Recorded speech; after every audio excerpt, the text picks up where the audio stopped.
to Talking Comics with Heroes and Villains. I'm Eric, and this is Arnie.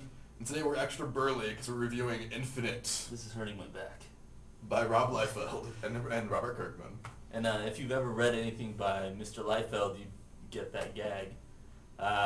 Robert Kirkman's an awesome writer. Yeah, he does Walking Dead, The Ascending Wolfman, Invincible, one of my favorite books. He's Yeah. amazing. That guy's kind of like the King Midas of comic book writing.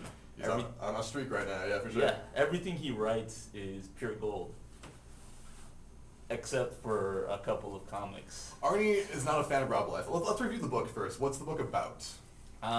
Well, it's about time travel. It is, which is awesome. It's Terminator-like. It's big giant guys from the future with big giant guns. Like, how can you fail with that? It's the best 80s action movie of all time. But that's not Kirkman. That's Liefeld. And But anyway, it's about an army from the future that's come to the present to take over with their superior technology.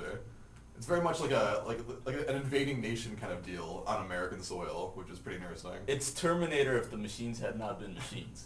And now Rob Liefeld is the artist, who was giant in the 90s. Arnie has a special relationship with Rob Liefeld. Speak about this. He was my favorite artist back when I was in 3rd or 4th grade. Yeah, he was. Before I knew anything about anatomy, and I was jamming out to Guns N' Roses.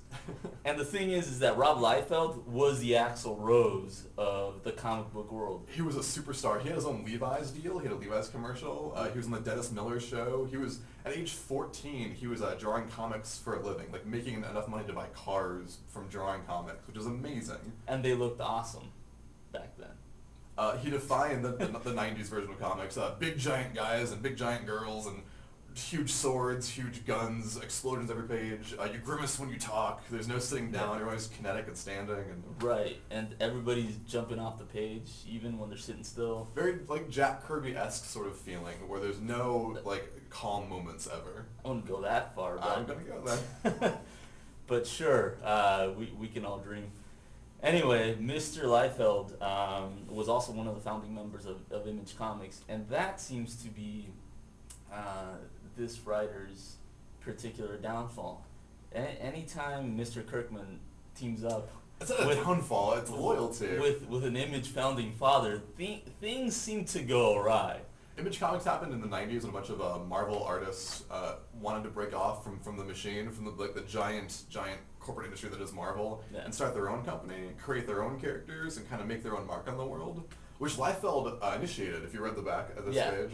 Yeah, when he was 14, he kind of got everyone into quitting their jobs, these big, cushy corporate jobs, designing these characters that everyone knows the world over, and to create their own characters like Spawn and Youngblood and that kind of thing. Yes, quality characters like Youngblood. And Spawn! Yes, compelling stories like Spawn. Oh, it's so good. So good. Yeah, but he's responsible, those guys are responsible for the current boom in like independent comics, The Walking that Dead, is that kind true. of thing.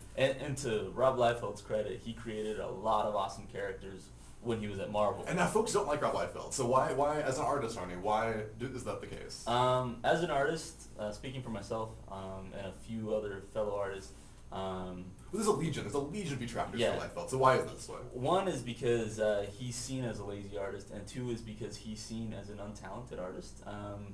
A lot of the stuff that he was doing back in the 90s was cutting edge, but as time went along, people started realizing that the cutting edge techniques were actually cheats that he was using.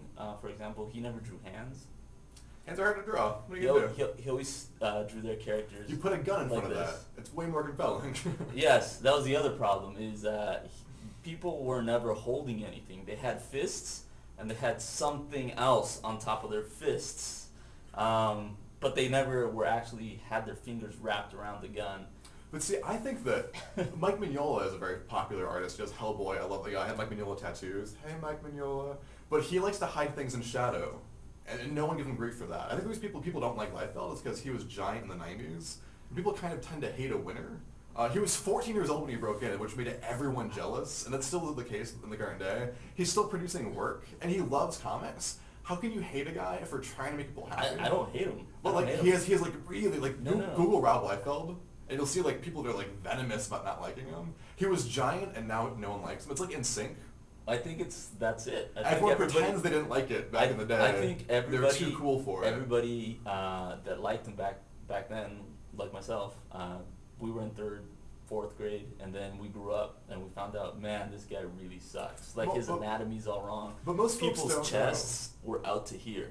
There's a Captain America like anatomy though. Like the common comic book like reader doesn't know anatomy, doesn't know when things are off, but they'll cite like when you see a Rob Liefeld drawing, you know the anatomy's wrong. But it's also guys who can fly and punch through walls and like scream and break bricks. The beauty about fiction and comic books and even movies is to make the fictional look real, to make the implausible look I don't think that's true in escapist literature, where there was the Hulk. No, take Superman, for example. Yeah. The Superman movie. The tagline was "You'll believe a man can fly," because that's how good that was. Is you'd see Christopher Reeve, and you didn't see the guy suspended by a wire. You actually thought that here's Christopher Reeve, not only being Clark Kent, but able to defy physics and fly. Yeah. And Rob Liefeld's muscles defy physics and logic, and that's awesome. You can't add an extra finger, or you can't add an extra pectoral or an extra muscle between the pecs and the abdominals and make up your own set of muscles. Why not? Why can't you do whatever you want to do in comics? There's so much room for interpretation of characters, and there's so many different books to choose from. If you don't like it, maybe just don't pick it up. But it's amazing, and I think to hate the book... That's fine. Yeah. Don't pick it up. But at the same time, you have to also be able to live up to a certain standard. The reason why comics are good... When he draws Captain America, people act like he's like doing graffiti on the Lincoln Memorial. Even graffiti they has act like standards. Very violently to it. And it's an interpretation of a character that's valid, and it looks like 14-year-old energy, which is exciting. Like, for example, his women have humongous anatomy pair pieces at the bottom. Yeah. Like, no women should be having that big of a codpiece. Like that's part of it. But his men are the same thing. Captain America's shield, for whatever reason, shrinks and expands from panel to panel. His bulletproof magical shield. Everybody has conversations with this facial expression. I kind of like that. Even when people are crying, they cry like this. If they laugh, they're laughing like this. Well, people complain that there aren't enough comics for kids around right now. That comics have matured as a medium to being almost this weird parody of what they used to be, where they're too grim and gritty, and there aren't kids that are reading, they're playing Xbox and whatnot. I think having this like young teenage boy raw energy is exciting. Don't quote me on that, it's really creepy sounding. But like I think quote him on that. This will bring kids into comics. I think having like the wham bang pow, look at that impossible kind of stuff, that's dynamic, and it caught our eyes when we were young, and I'm still into it. Right, but here's the other thing that bothers artists about Rob Liefeld.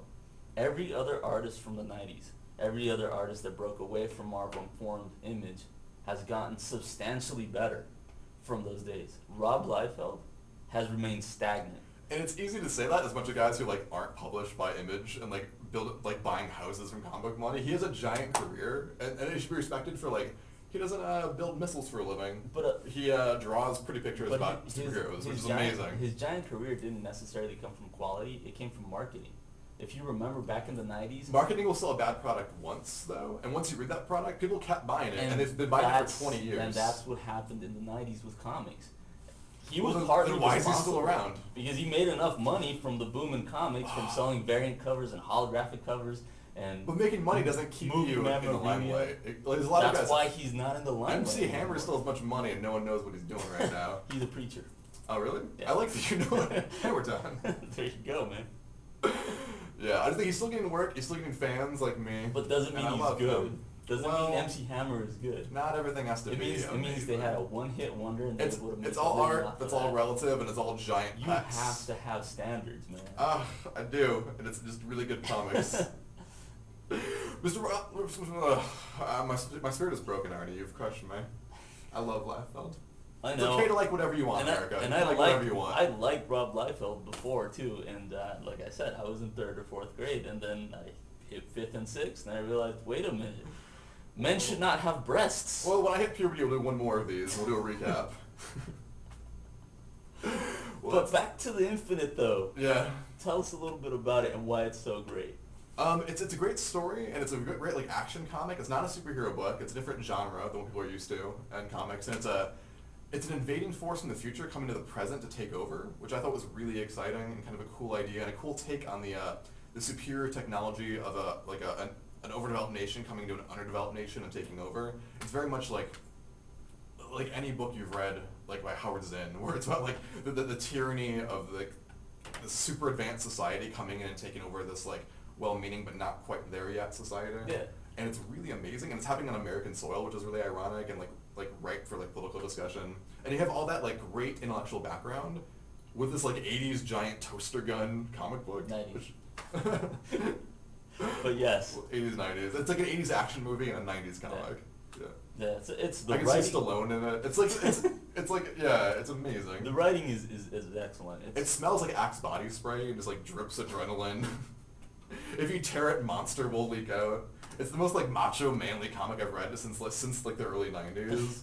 And I guess there's nostalgia there, but it's just a fun story with an intellectual backdrop that you can look at or you can just ignore and watch the ray gun shooting.